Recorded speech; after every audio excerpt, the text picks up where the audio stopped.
Très bien. Shalom Aleichem. Et Bishar Tov U'Mutzlachat.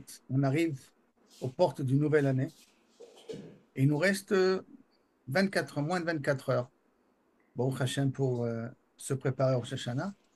Et Akadosh Baruch Hu, Berov Rachamav, nous a envoyé une attaque d'Iran avec plus de 200, jusqu'à 200 tilim, 200 fusées, qu'avec Bechazde Hashem, ils ont été, a priori, à part 36 qui sont tombés et un arabe mort à Yericho, euh, tous les autres, ils ont été interceptés en l'air, et d'autres sont tombés dans des shtachim ptuchim. Ce qui veut dire que lorsqu'Akadosh Baruch Hu, il veut montrer ses chassadim, il peut nous les montrer. Il nous a montré avec Nasrallah, il va nous en montrer là maintenant avec l'attaque de l'Iran. Je ne rentre pas maintenant, est-ce que tout est méfoubrak à l'avance ou pas à l'avance? Ils avertissent qu'on va envoyer, donc on est au courant. Donc, je ne rentre pas dans ça. Il faut qu'on regarde les bons côtés de l'histoire, les bons côtés des événements. Dans ce bon côté des événements, il faut dire, le Baruch Hashem, c'était Chassadim Glouim juste avant Rosh Hashanah. Non, pour Rosh Hashanah, il faut comprendre qu'est-ce qu'on est censé se préparer pour Rosh Hashanah et à quoi s'attendre à ce qui peut se passer à Rosh Hashanah. Alors pour cela, comme j'ai dit, je voudrais vous faire participer d'une introduction du Rav Dessler sur le Yavim Noraim, dans l'Achana le Rosh Hashanah, et il dit la chose suivante. Il dit, premièrement, d'abord, il donne une définition générale. Qu'est-ce qui s'appelle un être humain? Adam, c'est quoi? Adam, un homme, c'est les actions qu'il fait. Un homme, c'est les pensées qu'il a. Un homme, c'est les désirs qu'il a. Où se trouve l'entité profonde de ce qui s'appelle un homme? Pour que cette question soit claire, réfléchissons un petit peu comment nous sommes composés. Quel être humain est composé? Composé d'un côté, d'après notre Emouna, d'un Yetzeratov, qui est la Neshama a priori, d'un Yetzerara, qui prend les fonctions dans le corps. Le Yetzerara, qu'est-ce qu'il veut lui? Ou le corps en l'occurrence, il ne veut que profiter de ce Olam Hazeh. La Neshama, qu'est-ce qu'elle veut elle? Que faire la volonté d'Akadosh Baruch Hu et retrouver la proximité de Boré Olam. Donc, chacune a déjà prédéfini quels sont ses désirs. Alors à ce moment-là, où se trouve le libre arbitre dans tout ça? Parce que si le Yetzara et le corps, en l'occurrence, qui sont le clé du Yetzara, lui, il veut que Olam Hazeh, que ce monde-là, et le Neshama veut que le monde futur, donc ils sont dans deux mondes totalement différents. Alors, quelle est cette entité qui va prendre une décision? Qu'est-ce que je veux prendre? Est-ce que je veux aller vers écouter la Neshama ou je veux écouter le corps? Alors, cette entité-là, je ne rentre pas dans des explications un peu de Kabbalah, est-ce que c'est le nefesh du nefesh, tout ça, je rentre dans une définition plus simple. C'est ce qu'on appelle le ratson. Le ratson, ça veut dire il y a une entité à part, que elle a une liberté qui est prise à écouter ou le Yetzeratom, l'aneshama en l'occurrence, ou le Yetzerara, le corps en l'occurrence. C'est une entité à part, c'est une entité, une création du financement, qui fait que, en fin de compte, qui on est justement, quelle est cette part de volonté qui s'exprime dans Haolam Hazeh. Qu'est-ce que ça veut dire que c'est une part de volonté qui s'exprime? Nous savons tous très bien que le passage entre ce monde-là et le monde futur est un passage qui devrait être normal, dans le sens que on a la klala de Adam Arishon, et après la klala de Adam Arishon, on est obligé de quitter ce monde. Seulement, il y a une grande question que Chazal demande, est-ce que les morts sont au courant de ce qui se passe betoch haolam hazeh, ou ne sont pas au courant de ce qui se passe betoch haolam hazeh? Et la Gemara, dans la brachot là-bas, Dafnoun, on Aleph, ou Youtret plus précisément, c'est pas clair. C'est pas clair. Est-ce qu'ils connaissent, ils connaissent pas? On ramène l'histoire d'une femme qui demande que lorsque sa copine va venir, qu'elle amène avec elle un peigne pour pas se brosser les cheveux. De l'autre côté, on voit que il y a des Neshamot qui disent, on va écouter ce qui se passe, ce qu'Akjbourou va être gozer, Machoré Pargot, qui veut dire qu'a priori, les Neshamot sont au courant de ce qui se passe dans la mazé. D'un autre côté, on sait que, par exemple, l'histoire de Purim, Eliyahu Navi a eu besoin de réveiller Abraham, Isaac et Yaakov pour essayer de trouver comment on va annuler la xéra de Haman. Et en fin de compte, ce n'est que Moshe Rabbeinu qui a pu intervenir. Donc ça veut dire qu'Abraham, Isaac et Yaakov ne sont pas au courant de ce qui se passe dans l'Amazé. Alors, quand ils sont au courant, non, ils ne sont pas au courant. Alors le Rav d'Esther, il va dire, ça va dépendre, en d'autres termes, où tu vis et qui tu es. Ça veut dire quoi? Où tu vis et qui tu es, je vais expliquer ça en 2 minutes.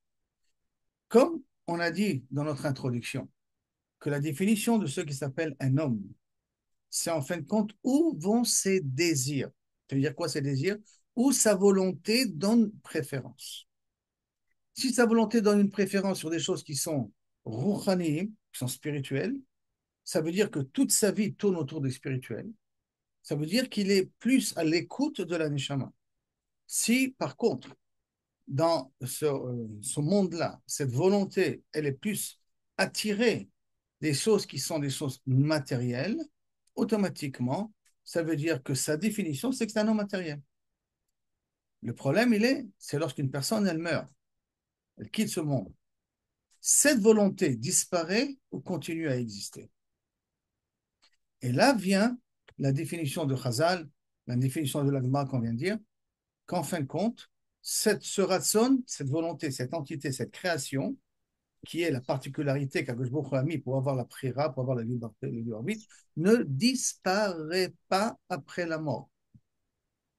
Tellement ne disparaît pas après la mort que vous savez qu'il y a dans les cimetières, il y a des parcelles qui sont réservées à ceux qui sont Shomer Shabbat et des parcelles pour ceux qui ne sont pas réservés à Shomer Shabbat. Et pourquoi ça? Parce que ce n'est pas un kavod d'enterrer un Shomer Shabbat à côté de quelqu'un qui n'est pas Shomer Shabbat. Ou d'enterrer un homme à côté d'une femme qui n'est pas sa femme, qui n'est pas quelqu'un de sa famille. Donc, on fait toujours attention de mettre une femme à côté d'une femme, un homme à côté d'un homme. Ça veut dire quoi, ça? Ça veut dire qu'il reste ici quelque chose? Oui, il reste ici quelque chose. Maintenant, ce quelque chose-là qui reste, d'accord? C'est ce fameux ratson que nous avons. Et par conséquent, ce ratson-là, quand il quitte ce monde, c'est-à-dire quand le corps n'est plus fonctionnel, lui ne disparaît pas. Et comme il ne disparaît pas, alors il désire les mêmes choses qu'il y a Betoch Haolam Hazeh qu'il avait l'habitude d'avoir. Mais malheureusement, il ne peut pas les obtenir. Par conséquent, si Betoch Haolam Hazeh, c'était une personne qui était plus attirée pour des choses qui sont rouhaniim, qui sont spirituelles, automatiquement, après 120 ans, ces choses matérielles qu'il y avait dans ce monde-là ne les attirent, il ne l'attirent pas. Donc même après la mort, il n'est pas attiré de ça. Par contre, des personnes qui étaient très accros à tout ce qui concerne ce Olam Hazeh, malheureusement, après la mort, cette même volonté, elle existe, mais elle ne peut pas être assouvie. Imaginez-vous que quelqu'un a très soif, très très soif, et qu'on fait passer devant lui une bouteille de Coca-Cola bien frais, si, pour ceux qui aiment le Coca-Cola, bien entendu, et qu'on lui met près de sa bouche, il ne peut pas boire. Ça le rend fou de vouloir accepter quelque chose et de ne pas pouvoir. Et donc, il va chercher ailleurs. Et il va aller aux quatre coins du monde pour essayer de chercher comment il va pouvoir remplir cette volonté qu'il n'arrive pas à remplir. Il dit le Rav Dessler, c'est ça qui s'appelle kafakela, une des procédures qui existent après la mort, dont on espère qu'on ne sera pas obligé d'y passer par ça. Dans ce kafakela, quand on dit kafakela, c'est comme une fronde, qu'une pierre qui va d'un bout à l'autre bout du monde, c'est qu'il va chercher des choses qu'il a l'habitude d'avoir, mais qui malheureusement ne peut pas les obtenir parce que le corps n'est plus là pour les avoir. Mais son entité, elle les désire. Combien de temps ça prend ça? Ça prend le temps qu'il commence à comprendre. Ça peut être un jour, ça peut être une heure, ça peut être 10 ans, ça peut être 100 ans. C'est l'homme échanel jusqu'à qui comprend qu'il doit se déconnecter du monde matériel. Qui veut dire qu'on ne rentre pas encore dans le monde du Guéhénom. Le Guéhénom n'est pas là encore. Le Guéhénom, c'est déjà la réparation des fautes. Le kafakela, c'est uniquement prendre conscience qu'on ne peut plus obtenir les plaisirs de ce Olam Hazeh. Par conséquent, si on explique comme ça les choses, donc quelqu'un qui est de plus en plus rouhani, après qu'il quitte ce monde-là, le monde ne lui parle plus. Quelqu'un qui est très gashmi, qui est très matérialiste, quand il quitte ce monde-là, il s'intéresse à ce qui se passe dans ce monde-là. Surtout s'il se passe encore dans Kafakela. C'est pour ça que Abraham, Isaac et Jacob ne savent pas ce qui se passe. Il faut les réveiller. Il faut aller sur leur tombe et les prier pour demander qu'Akadosh Baruch Hu, à demander qu'il demande à Akadosh Baruch Hu et qu'il fait passer le Midat Adin, qu'il annule le Midat Adin. Donc on a besoin de leur intervention en leur faisant appel à eux. Mais tous ceux qui malheureusement sont très proches de Olam Hazeh, ben, malheureusement, même après 120 ans, ils s'attendent à s'intéresser de ce qui se passe ici. Et je dis ça, c'est tout ça avant le Guéhinom. Quel rapport entre ceux que je suis en train de dire là maintenant et Rosh Hashanah? Rosh Hashanah, on vient et on nous juge sur quoi? On nous juge sur ce qu'on a fait pour savoir ce qu'on doit faire. N'oublions jamais que la notion de temps, c'est Akadosh Baruch Hu, c'est Mereshit Hashanah Vat Acharit Shana. Ça veut dire qu'Akadosh Baruch Hu, dans le monde, il gère par rapport à des quantas de 354 jours pour une année lunaire. Si c'est beaucoup plus, si c'est une année solaire avec une année bissextile, on rajoute au mois de Hadar. Mais quand on va nous juger là maintenant, on va nous voir qu'est-ce qu'on a fait pendant l'année. C'est-à-dire quand on va voir qu'est-ce qu'on a fait pendant l'année. Qu'est-ce qui nous intéresse? C'est de savoir quelle était la tangente de nos désirs pendant l'année. Si la tangente de nos désirs pendant l'année, pourquoi je parle d'une tangente? Parce que nous savons très bien que notre vie est en dents de scie continuelle. On veut des choses, on a de grandes volontés, et après, malheureusement, on y arrive des fois, et des fois, on n'y arrive pas. Malheureusement, on n'est pas des gens qui sont stables. Des fois, on écoute l'un, des fois, on écoute l'autre. Par contre, quand on fait la somme de tous nos changements, on regarde une tangente. Et si la tangente, elle est positive, ça veut dire que je suis une personne que ça vaut la peine d'investir sur moi, et d'investir sur moi de telle manière que je te donne encore une nouvelle chance. C'est quoi une nouvelle chance? Et cette nouvelle chance, ça veut dire que la personne, elle ne mourra pas, ou on ne lui donne pas une nouvelle, ça veut dire que la personne va mourir. Non, non, non.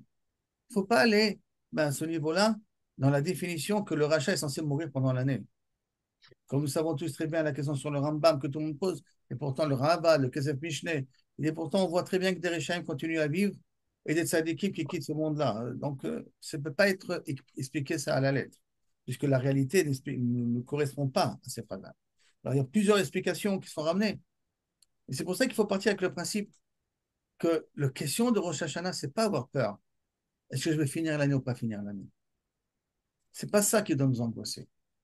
Parce qu'un juif, de nature, il ne doit pas avoir peur de la mort.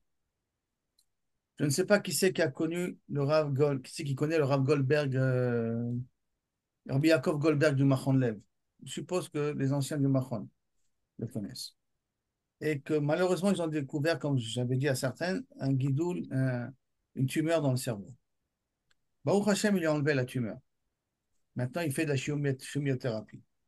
Il est venu nous donner une sikha au Machon Lev. Avec toute sa maladie, il est venu donner une sikha au Machon Lev il y a 2 jours. D'accord? Et le Rav Chedri lui a posé la question, quand ils étaient ensemble, après le Rav Chedri lui a ramené ça, il a demandé, est-ce que tu as peur de mourir?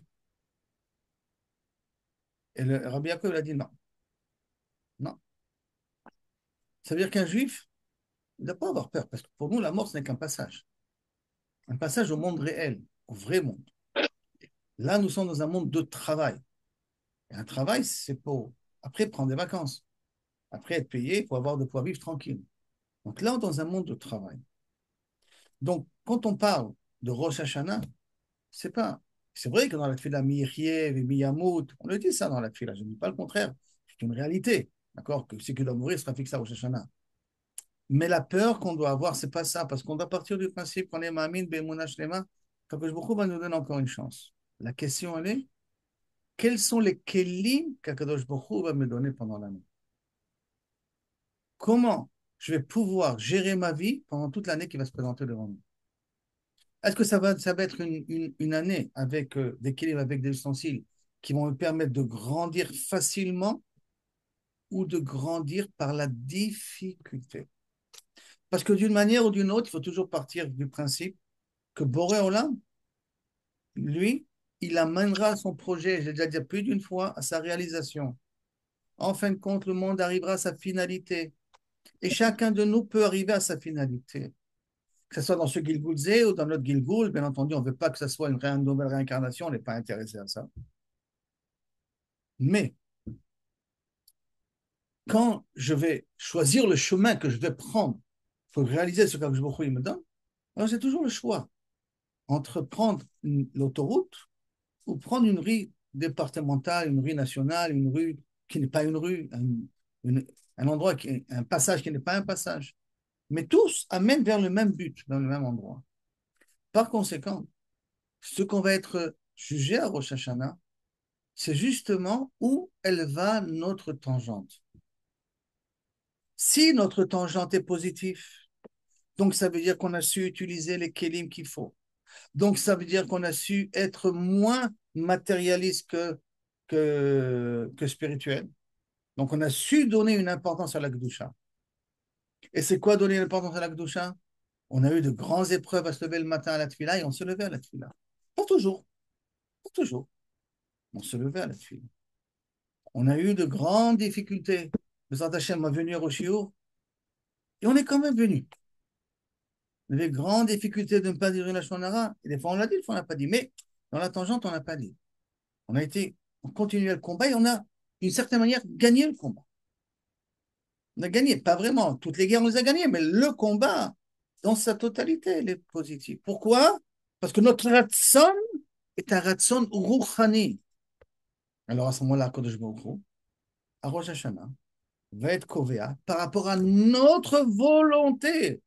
C'est comme si on se jugeait soi-même par rapport à notre propre volonté et va continuer à donner l'équilibre qu'on a. Si volonté nous arabim, notre tangente elle est négative, ça veut dire qu'on est beaucoup plus matérialiste qu'autre chose. Que il va nous juger aussi par rapport à ça et il nous donnera par rapport à ça. Mais malheureusement, comme la tangente elle est négative, on risque de s'enfoncer encore beaucoup plus. Et puis à ce moment-là, il va manquer ici quelque chose. Il va manquer quelque chose parce que un juif, il a ce qu'on appelle une conscience morale. Et cette conscience morale qui est en lui, lui fait des fois sentir, est-ce que ce qu'il fait ou ce qui est autour de lui, c'est quelque chose de propre ou pas de pas propre, de vrai ou de faux. Et on peut tous se regarder devant un miroir. Nous savoir que des fois, quand on fait quelque chose, ça nous dérange un petit peu à l'intérieur. On trouve tous les justificatifs de le faire.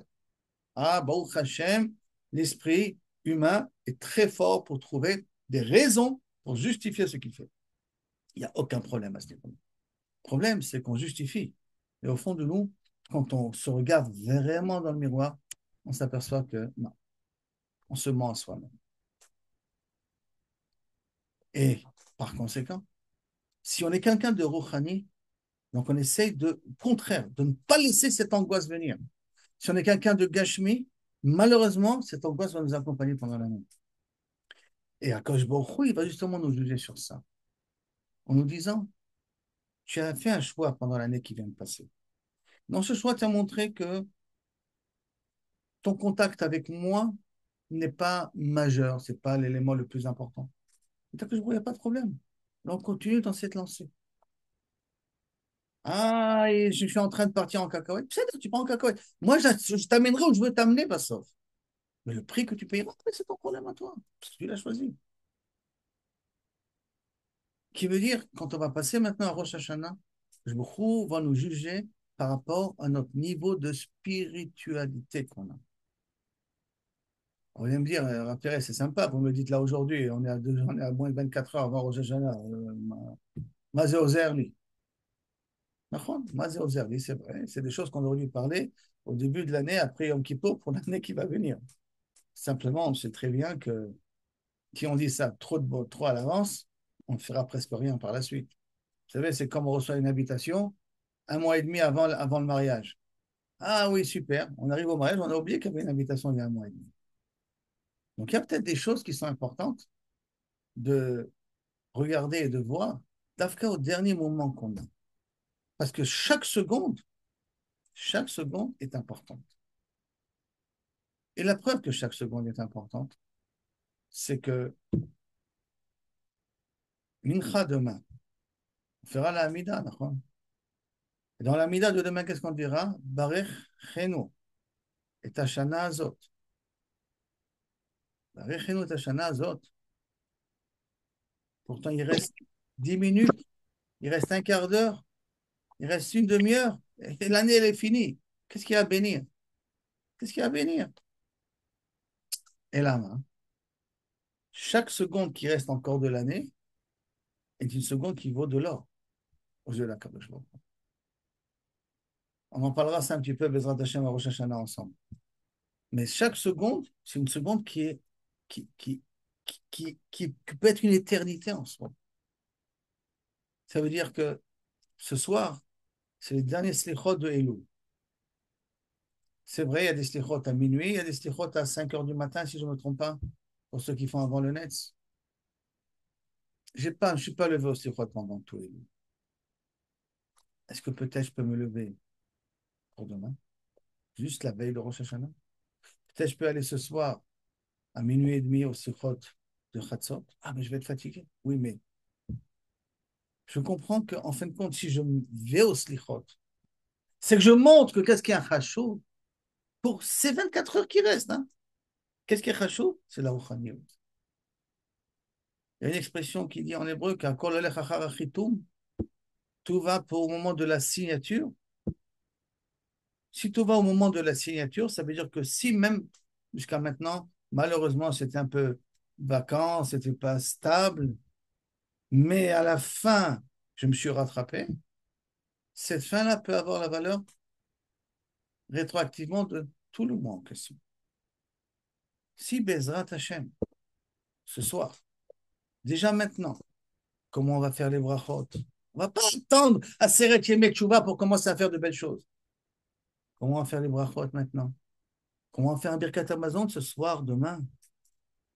Comment on va faire notre Kriyat Shema à la Mita ce soir? Est-ce qu'on va essayer de faire Tikkun Chatzot ce soir? Est-ce qu'on va essayer de se lever à la matin au Minyan demain matin? Des choses qui sont standards. Qui sont standards. Mais que pour les derniers 24 heures, je vais essayer de montrer qu'ils sont importants pour moi. Pourquoi ils sont importants pour moi? Parce que j'ai peur de Rosh Hashanah. Ce n'est pas uniquement d'avoir peur du dîn, c'est Besséder. On a le droit d'avoir peur du dîn, il faut avoir peur du dîn.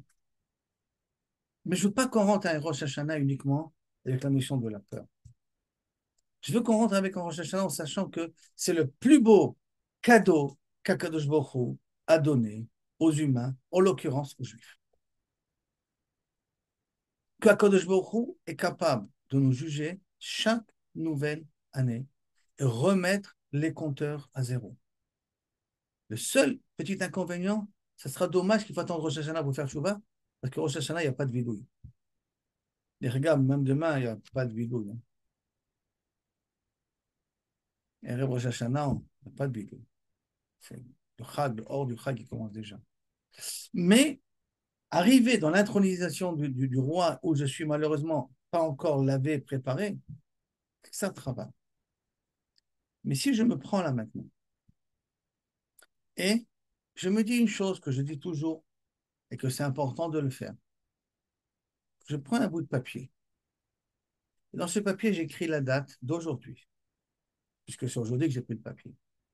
Et que j'écris sur ce papier-là, Bezrat Hashem, cette année, je voudrais travailler sur X. C'est quoi X? Chacun sait sur quel point de Rouchaniyut, je dis bien de Rouchaniyut, il peut faire un petit changement. Comme dit le Rav Olbe, pas de grands pas, un petit changement. J'ai fait ça avec les filles des séminaires. Une qui m'a dit, j'ai pris sur moi à faire Birkat Amazon à voix haute. Je dis excellent. Une qui m'a dit, je veux être Mechaven dans la tefila. J'ai dit, c'est trop pour toi. Laisse tomber. Prends-moi autre chose. Un petit truc que je marque sur le papier, je le ferme, je l'agrafe, je le mets dans mon porte-monnaie. Je le mets dans mon livre de tefila, que je le vois tout le temps. Je me dis, ah, ça j'ai pris sur moi. Et comme ça, je peux faire un check-up. Est-ce que je le tiens ou je ne tiens pas? Où elle est ma tangente à travers ça? Et à Hanouka, on l'ouvre. Pourquoi Hanouka, on l'ouvre? Parce qu'on dit que Hanouka, c'est aussi comme Yom Kippour, d'après les Chassidim, il y a des orot d'olive, c'est une chouva מאוד מיוחדת. Et on regarde. Si j'ai réussi à tenir, donc ça veut dire que c'est devenu une partie intégrante de moi. Alors à ce moment-là, on peut avancer. Si je n'ai pas réussi à tenir, donc peut-être que je suis parti un peu trop loin dans mes projets. Je rectifie le tir. Je rectifie le tir. Pas de panique, c'est pas grave. On rectifie le tir. Mais on est en travail continuel. Et quand on est en travail continuel, chers amis, ça veut dire que notre vie devient rouhanite continuellement. Parce qu'au moins une chose, je travaille dans la rouhanite. Une chose que j'ai pris pour moi, je travaille sur la rouhanite.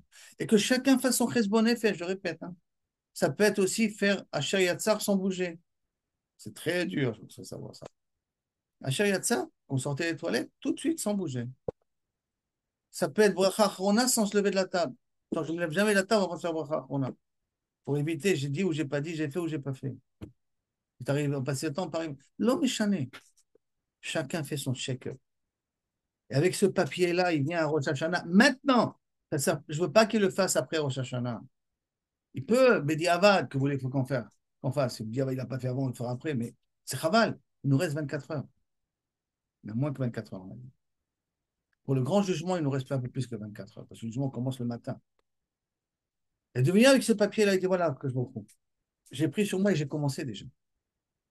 Donc, tu vois que je veux appartenir à cette Rouhaniout. J'ai un désir, parce que j'ai pris ça sur moi. J'ai un désir d'être un peu plus Rouhani. Donc, s'il te plaît, donne-moi les Kélim pour continuer à te représenter sur terre. Donne-moi un crédit. Tu sais quoi? Un crédit, donne-moi. Tu dis que mon compte en banque, il est presque vide. Crédit, regarde. Déjà pendant 24 heures, j'ai déjà fait un travail. Si on sera capable d'intérioriser ce que je dis, et je vous le dis, je vous parle, et j'essaie de travailler sur moi en même temps que je vous parle. Parce que ça demande vraiment une volonté féroce de pouvoir le faire, de rentrer dans la définition de Tshuva Gmura du Rambam, qu'on peut peut-être comprendre aussi autrement, mais déjà à ce niveau-là, au niveau textuel de Rambam, de plus refauter. Donc, si sur ce petit bout de papier que j'ai marqué, j'arrive à tenir, à ce moment-là, je vois que ma tangente, elle est dans la haute famille. Ça veut dire que j'ai changé de cap. Ça veut dire que je suis dans une direction vers le haut.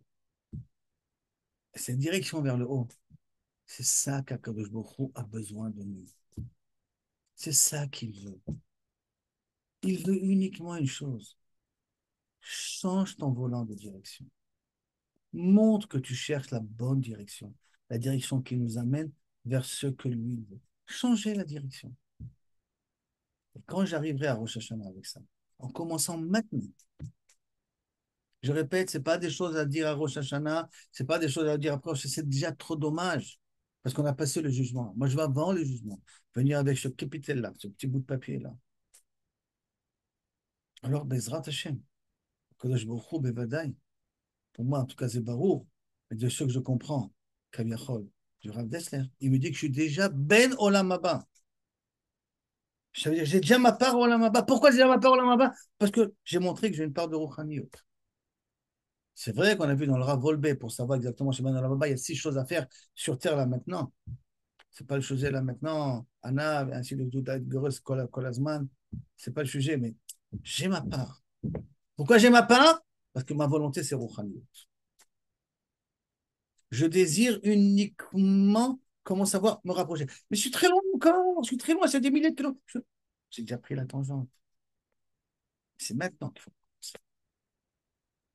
Et je ne vous cache pas, je suis très content que bien qu'il y ait eu la Hazakot, et bien qu'il y avait un safek, est-ce que le cours allait être annulé ou pas, vous avez demandé que le cours y soit.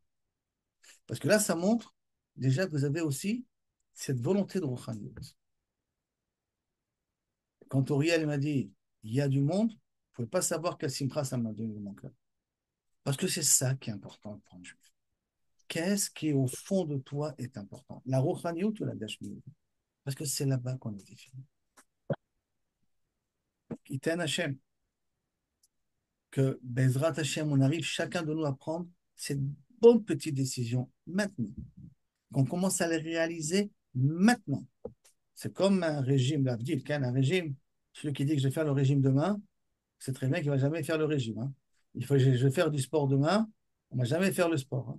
Le sport, il faut commencer, ou le régime, il faut le commencer dès qu'on a pris la décision de le faire, sur place. Je me Au moins rappelle. pour 2 semaines. Pendant 2 semaines. Le problème, c'est Je quel pars, je pars. effet qui J'y vais suit. tout de suite. Le problème, c'est quel effet qui suit. Bégadol, je me rappelle que de tous les régimes que j'ai pu faire, moi, personnellement, celui qui a le plus réussi, c'est le régime que je suis sorti avec ma femme de la personne en question. On était en Géoula, et ma femme m'a dit, tu veux pas qu'on achète d'abord une glace? Je lui ai dit, oula, ça commence bien. J'ai dit, non, non, non. J'ai sorti de la diététicienne, je ne prends pas la glace. Et ça, c'est le régime que j'ai réussi à tenir. Pourquoi? Parce que sur place, j'ai fait à la khalemasi. À la khalemasi. C'est pour ça que je dis, c'est maintenant. Ne pas attendre Rosh Hashanah, ne pas attendre Aseret Yemei Teshuvah, c'est maintenant. Et maintenant, c'est des chassadim gedolim. Rabotai, ce soir, c'est des chassadim gedolim. Avec tous les 200 fusées qu'on a eues, chassadim gedolim. Qu'on s'est débarrassé de ce Rosh Nachash là, de Nasrallah, chassadim gedolim. Vous savez très bien que nos soldats maintenant sont entrés au Liban. C'est-à-dire qu'on vraiment fait la guerre dans tous les côtés. Tous les côtés. Il y a 4 Ougdot, 500 tanks qui sont à l'intérieur du Liban. Et eux, qu'est-ce qu'ils ont besoin? De notre Hassadim Gedolim, que nous, on les a.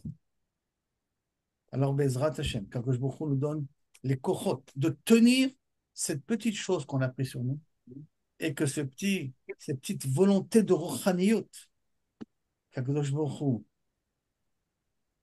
l'apprend et soit gozer alenu berosh Hashanah, à chacun de nous, toute la Keïla et Bevadeh, à toute Klal Israël. Qu'on soit tous considérés comme des tzadikim parce qu'on fait appel à lui. Bezrat Hashem, je vous montrerai même que c'est dans Yoel, c'est écrit ça, mais fourrache. On fait appel à lui et on lui dit on veut être ton soldat. Bezrat Hashem, on veut être tes soldats. Et donc à ce moment-là, Irtemenu et Kulanu, le Sefer Hatzadikim Lealtar, avec une année de Géoula, Shlema, pratique et Klalit pour tout le clan d'Israël. Et Amen. Ezra Hashem, la nouvelle année, ce sera une année où on pourra manger Korban Pessah tous ensemble. On a le Kohen, On mange à Gaza. on a le Kohen, on a le Shochet, on a tout le monde. On est Messoudarim à la Keïla, on est Messoudar. D'accord? Et que Bezrat Hashem, on puisse tous manger ensemble le Korban Pessah. Et Bichlal, peut-être même, Sukkot, qui mi-odéa. C'est déjà Sukkot. Et Simcha Rabba. Je ne vous cache pas qu'en rigolant, en parlant, on se dit, et si une fusée tombe sur la mosquée, qu'est-ce qui se passe? Alors à ce moment-là, on peut reconstruire le Beth Amikdash tout de suite. J'ai dit, malheureusement, dans la constellation actuelle, ça sera très bizarre. Ça sera en tout cas un miracle si ça se passe. Parce qu'en plus, il a tiré sur Jérusalem. Ça veut dire qu'ils n'en ont rien à faire de Jérusalem. Hein. Ils n'en ont rien à faire. Avant, je dis, chassadim gedolim que nous montre.